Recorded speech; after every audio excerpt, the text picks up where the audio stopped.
दोस्तों, इस रिपोर्ट को देखिए जिसमें यूनेस्को द्वारा चेतावनी जारी की गई है। वैज्ञानिकों के मुताबिक यूरोप के आसपास मौजूद समुद्रों में कुछ ऐसी कंडीशन बन रही है जिसकी वजह से यूरोप में एक बहुत ही बड़ी सुनामी आ सकती है। ये सुनामी करीब 21 अलग अलग देशों के 40 से भी ज्यादा शहरों को डुबाकर खत्म कर देगी। सुनामी एक बहुत ही खतरनाक नेचुरल फिनोमिना होता है जिसमें हजारों लोगों की जान एक झटके में चली जाती है। चौंकाने वाली बात यह है कि वैज्ञानिक अपनी कैलकुलेशन को लेकर 100% निश्चित है। पृथ्वी में होने वाले जियोलॉजिकल चेंजेज और हम इंसानों के द्वारा की जाने वाली अलग अलग गतिविधियों की वजह से पृथ्वी पर अब नेचुरल कैलेमिटीज का खतरा हमेशा ही मंडराया करता है। हम इंसानों की वजह से ही आज पृथ्वी की गर्मियां इतनी ज्यादा गर्म होती जा रही है। सुनामी के पीछे ग्लोबल वार्मिंग का बहुत बड़ा हाथ होता है। खैर, यूरोप में आने वाली सुनामी उसको डुबा पाएगी या नहीं ये तो समय ही बताएगा। 2004 में इंडोनेशिया में आई सुनामी के बारे में तो आप सब ने सुना ही होगा। उसकी वजह से एशिया के काफी सारे हिस्सों में बड़े लेवल पर तबाही मची थी। लेकिन आपको जानकर हैरानी होगी कि सुनामी इससे भी काफी ज्यादा विशाल हो सकती है और काफी ज्यादा डेंजरस भी साबित हो सकती है। सुनामी में आने वाली एवरेज वेव की ऊंचाई करीब 5.6 फीट यानी कि 1.7 मीटर होती है। लेकिन समुद्र एक बहुत ही भयानक चीज है, इसलिए वहाँ पर इससे भी कई गुना ऊंची वेव बनती है जिन्हें ओशियन सॉलिटरी किलर वेव कहा जाता है। इसका हिंदी भाषा में मतलब होता है समुद्र से आने वाली एक ऐसी लहर जो अकेले ही सब कुछ तबाह करने के काबिल हो। इनकी एवरेज ऊंचाई करीब 30 मीटर होती है जो नॉर्मल लहर से करीब 15 गुना ज्यादा है। एक बहुत ही फेमस शिप यूएस राम्पो एक ऐसी ही लहर से टकराया था और ऐसा बताया जाता है कि उसकी ऊंचाई 34 मीटर थी। खुशी की बात यह है कि वह शिप और उसमें मौजूद क्रू मेंबर बच गए थे। उनके मुताबिक उन्होंने अपनी जिंदगी में इससे ऊंची लहर कभी भी नहीं देखी थी।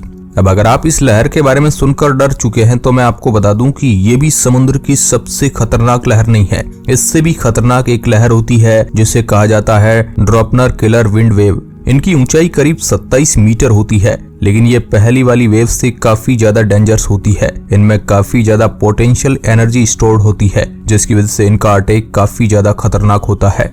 वैज्ञानिक बताते हैं कि अगर ये लहर किसी भी शिप से टकराती है तो उसका बचना ऑलमोस्ट नामुमकिन होता है। वैज्ञानिक समुद्र में आने वाली हर एक तरह की लहर के बारे में काफी सारी जानकारी इकट्ठा कर चुके हैं, लेकिन इन लहरों के बारे में अभी भी ज्यादा डाटा हमारे पास नहीं है। ऐसा इसलिए है क्योंकि ये बहुत ही मुश्किल से ही समुद्र में फॉर्म होती है और उस समय इन पर रिसर्च करना काफी ज्यादा कठिन हो जाता है। खैर, समुद्र में आने वाली सबसे बड़ी लहरों में ये भी इतनी बड़ी नहीं है। करीब 6.6 करोड़ साल पहले जब चिक्सलूब नाम का एक उल्का पिंड हमारी पृथ्वी से आकर टकराया था तो समुद्र में करीब 328 फीट या कह सकते हैं कि 100 मीटर ऊंची लहरें उठी थी। इसी उल्का पिंड की वजह से डायनासोर्स का खात्मा हुआ था। अगर आप उस समय होते तो इन लहरों को देखते तो सिर्फ डर की वजह से ही आपको हार्ट अटैक आ जाता। सुनामी की इस लहर ने दुनिया भर में काफी ज्यादा तबाही मचाई और ना जाने कितने लाखों जानवरों की मौत का कारण बनी। जो डायनासोर एस्टेरॉयड के भयानक इम्पैक्ट से बच गए थे वह इस सुनामी की वजह से मारे गए। डायनासोर्स काफी ज्यादा विशाल हुआ करते थे और काफी ज्यादा ताकतवर भी,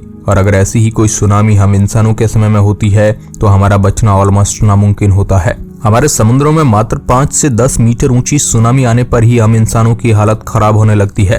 तो सोचिए अगर यही सुनामी 10 गुना बढ़कर 100 मीटर ऊंची हो जाए तो हमारा क्या हाल होगा। यूरोप में एक बहुत ही एक्टिव वोल्केनो मौजूद है जिसका नाम माउंट एटना है। साइंटिस्ट ऐसा बताते हैं कि इसकी वजह से एक बहुत ही बड़ी सुनामी आ सकती है जो यूरोप में बहुत बड़े लेवल की तबाही मचाएगी। ये ज्वालामुखी इटली के एक बहुत ही फेमस आइलैंड साइसिली में मौजूद है। ये धीरे धीरे मेडिटेरियन सी की तरफ खिसक रहा है और ऐसा टेक्टोनिक मूवमेंट की वजह से होता है। आप ये सुनकर चौंक जाएंगे कि 2022 में ही ये ज्वालामुखी 2 बार फटा था और दिन ब दिन ये और भी ज्यादा एक्टिव होता जा रहा है। जापान में एक ऐसे ही ज्वालामुखी की वजह से बहुत बड़ी सुनामी आई थी। 1792 में माउंट उंजेन नाम का एक ज्वालामुखी जापान में करीब 2 महीने तक लगातार फटा था जिसकी वजह से बहुत ही भीषण भूकंप तो आई, साथ में एक बहुत ही बड़ी सुनामी भी आई। उस सुनामी की लहरें 100 मीटर ऊंची थी और इसकी वजह से करीब 14,000 लोगों की जानें गई थी। यहाँ ध्यान रखने वाली बात यह है कि उस समय जापान की आबादी इतनी ज्यादा नहीं हुआ करती थी। अगर ऐसी ही सुनामी आ जाती है तो लाखों लोगों की जान एक ही झटके में चली जाएगी। 1980 में अमेरिका के एक बहुत ही फेमस वोल्केनो सेंट हेलेना के फटने की वजह से ही इससे भी बड़ी सुनामी आई थी। इस धमाके में ज्वालामुखी फटा तो था ही, साथ ही में उसका नॉर्थ का हिस्सा टूट गया था। इस पहाड़ के टूटने की वजह से काफी भारी मात्रा में बर्फ नीचे फिसलती हुई आती है और इसकी रफ्तार करीब 240 किलोमीटर प्रति घंटा होती है। जब इतनी सारी बर्फ एक साथ एक वाटर बॉडी में गिरती है तो उससे बनने वाली लहरें करीब 250 मीटर ऊंची होती है। उस एरिया में ज्यादा लोग नहीं रहते थे, इसलिए इसकी वजह से मात्र 57 लोगों की ही मौत हुई थी और ये भी वह लोग थे जो उस नजारे को देखने गए थे। उन लोगों में से एक फोटोग्राफर भी थे जिन्होंने पहचान लिया था कि अब वह नहीं बच पाएंगे, इसलिए वह आखिरी अंत तक फोटो खींचते रहे।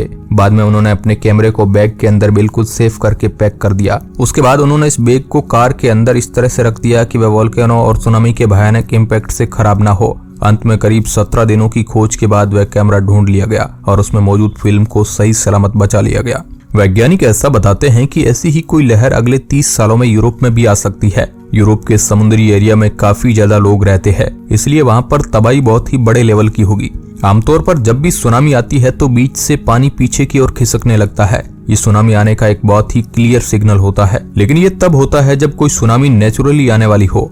आज हम इंसान अपने हथियारों के जरिए इतने ज्यादा ताकतवर हो चुके हैं कि हम सुनामी जैसे नेचुरल फिनोमेना को भी क्रिएट कर सकते हैं। वर्ल्ड वार 2 में सबसे पहली बार ऐसी चीजों को नोटिस किया गया था। यूएस आर्मी ने यह देखा कि जब कोई बम पानी में गिर के फटता है तो उससे बहुत ऊंची लहरें प्रोड्यूस होती है। अगर ऐसे ही एक बहुत बड़े विशाल बम को बनाया जाए और उसको पानी में छोड़ दिया जाए तो उससे एक बहुत ही बड़ी सुनामी आ सकती है जो दुश्मन देश को तबाह करके रख देगी। रसिया के मुताबिक उनके पास एक ऐसा बम है जो पानी में ट्रेवल भी कर सकता है और उसके बाद ब्लास्ट भी हो सकता है। ऐसे बम हमारी इंडियन नेवी के पास भी मौजूद है। इन्हें टोरपेडो कहा जाता है और मिशन गाजी में इन्हीं के जरिए इंडियन नेवी ने पाकिस्तान नेवी को हराया था। रसिया के मुताबिक उनका टॉर्पीडो करीब 10,000 किलोमीटर की डिस्टेंस को कवर कर सकता है। उसके बाद जब ये फटेगा तो उससे 500 किलोमीटर का एरिया इफेक्टेड होगा और जो लहर उससे उत्पन्न होगी वह करीब 500 मीटर ऊंची होगी। इसका मतलब ये हुआ कि अगर हम चाहे तो भारत में बैठे बैठे अमेरिका में सुनामी ला सकते हैं। जब ये बम वहां जाकर फटेगा तो वहां पर 500 मीटर ऊंची लहरें आएगी जो करीब 500 किलोमीटर के एरिया को बर्बाद करके रख देगी। ये सुनने में ही इतनी ज्यादा खतरनाक लगती है, तो सोचिए अगर ऐसा असलियत में होता है तो क्या होगा। अगर आपको कभी भी सुनामी की वार्निंग मिलती है तो तुरंत ही समुद्र के पास से दूर भाग जाइए। अगर पहली लहर आ चुकी है और आप जिंदा है तब भी कोशिश करिए कि आप समुद्र के पास से दूर जा पाए। ऐसा इसलिए क्योंकि आमतौर पर सुनामी में पहली लहर काफी ज्यादा छोटी होती है, उसके बाद जो आती है वह पहली वाली से कई गुना ज्यादा जानलेवा होती है। आप किसी ऊंची बिल्डिंग में भी जा सकते हैं, लेकिन ध्यान रखिए कि कई बार पानी के प्रेशर की वजह से यह बिल्डिंग भी टूट जाती है। और हो सके तो किसी ऊंचे पेड़ पर चढ़ जाइए और जब तक सुनामी ना जाए तब तक आप वहीं बैठे रहिए। मालदीव्स की एक लड़की सुनामी आने के बाद करीब 8 घंटे तक एक प्लाम ट्री पर बैठी रही और वह बिल्कुल सही सलामत जिंदा बच गई। खैर, आपको क्या लगता है, समुद्र में आने वाली सुनामी यूरोप में भारी लेवल की तबाही मचा पाएगी या नहीं? हमें कमेंट बॉक्स में जरूर बताएं। आज के इस वीडियो में बस इतना ही। धन्यवाद।